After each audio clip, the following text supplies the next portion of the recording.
एक तरफ कहा जाता है कि मनुष्य करता नहीं, मेरी तरफ बोला जाता है कि अपने सभी कर्मों का जिम्मेदार व्यक्ति स्वयं है।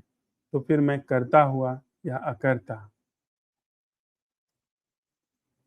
और यदि मनुष्य अकर्ता है तो वह तो गुलाम हो गया, क्योंकि उसके हाथ में कुछ नहीं है। और जब उसके हाथ में कुछ नहीं है तो फिर मुक्ति की आकांक्षा क्यों?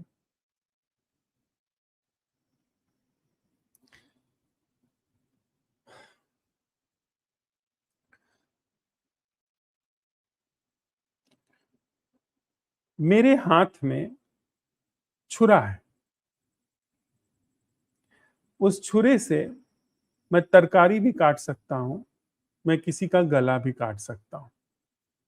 ये मेरी स्वतंत्रता है। कौन है जो जो इस मामले में स्वतंत्र है? यह कौन है जो तरकारी काटने के लिए स्वतंत्र है या किसी का गला काटने के लिए स्वतंत्र है? वह कौन सी विचार सरणी है, वह कौन सी चीज है जो तय करती है कि सब्जी काटिए या किसी का गला काट लीजिए? वह जो एजेंसी तय करने जा रही है, क्या वह मौलिक है? क्या वह बिना किसी अन्यथा चीज से प्रभावित नहीं है? एक पागल व्यक्ति को ही अगर आप लें तो वह जो भी निर्णय ले रहा है, मान लीजिए वो किसी को पत्थर मारने का, छुरा मारने का निर्णय ले रहा है, या कोई एक मदमत्त व्यक्ति है, उन्मत्त व्यक्ति है, या कोई व्यक्ति बड़ा विचारशील होकर के किसी की हत्या करने जा रहा है, क्या वह प्रभावित नहीं है बहुत सारे विचारों से, अपने एम्बियंस से, अपने तर्कों से, अपने निष्कर्षों से, अपने निर्णय से?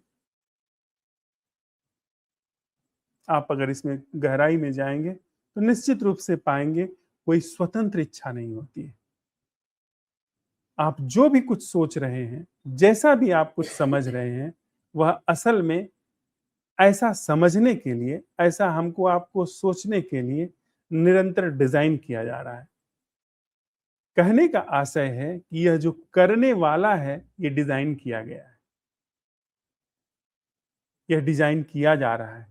ये बहुत सारे रासायनिक भीतर क्रियाओं प्रतिक्रियाओं का भी परिणाम हो सकता है, बहुत सारे दृश्यों का परिणाम हो सकता है, बहुत सारे श्रवण के ऑब्जेक्ट का वह परिणाम हो सकता है। इसमें स्वतंत्र इच्छा क्या है? हम्म। मतलब कहने का आशय है कि यह कौन है जो मुक्ति की आकांक्षा कर रहा है? अगर यह जो मुक्ति की आकांक्षा करने चला है, अगर यह स्वयं, यह सत्ता स्वयं, यह परसोना स्वयं बहुत सारी चीजों का, वो उन चीजों का जो चीजें अपने हाथ में नहीं है, उनका समुच्चय है, उनका उत्पाद है, उनका एक ठोस स्वरूप है, तो फिर इसका मतलब है मुक्ति हुई नहीं। फिर जो भी निर्णय लिए जा रहे हैं वो प्रभावित हैं, उनको संस्कारित किया गया है। फिर बात आती है मुक्ति की। जब हम ये बात ये कहते हैं कि हम करता नहीं है, इसका मतलब है कि जो किया जा रहा है, ऐसा किया जाने के लिए मुझे तैयार किया गया है। अभी छोड़ दीजिए कि वो असल करना क्या है। अभी मैं जो हम रोजमर्रा के जीवन में कर रहे हैं काम, ऐसा करने के लिए हमारे निष्कर्षों को प्रभावित किया जाता है। तो इसका मतलब जो करने वाला है वो मौलिक नहीं है। मतलब वो ऐसा नहीं है कि जो प्योर है, सीक्रेट है। ऐसा नहीं है कि जो कि अनटच्ड है। यह बात हमने समाप्त कर दी। हम ये हमारी समझ से यह बात आई। ये समझ, ये अंतर्दृष्टि कह रही है कि करने वाला मौलिक नहीं है। फिर अगर करने वाला मौलिक नहीं है तो मौलिक क्या है? जहां कोई करने वाला नहीं, एक करने वाला नहीं है जिसमें बहुत सारे विचार, बहुत सारे प्रभाव शामिल हैं, बहुत सारे रिएक्शंस शामिल हैं, उसमें भी कोई करने वाला नहीं है, बहुत सारे प्रभावों से चीजें हो रही हैं। और एक और भी भीतर जाने वाले लोगों ने प्रमाणित किया है, वेरीफाई किया है उसको, कि भीतर एक और भी चीज है जिसमें कोई करने वाला नहीं है। जहां कोई करता नहीं, लेकिन वह करना किसी चीज से प्रभावित होकर के नहीं हो रहा है। क्योंकि अगर कुछ चीज प्रभावित होकर के की जा रही है तो वह प्रभाव भी पहले किसी न किसी प्रभाव का परिणाम होगा।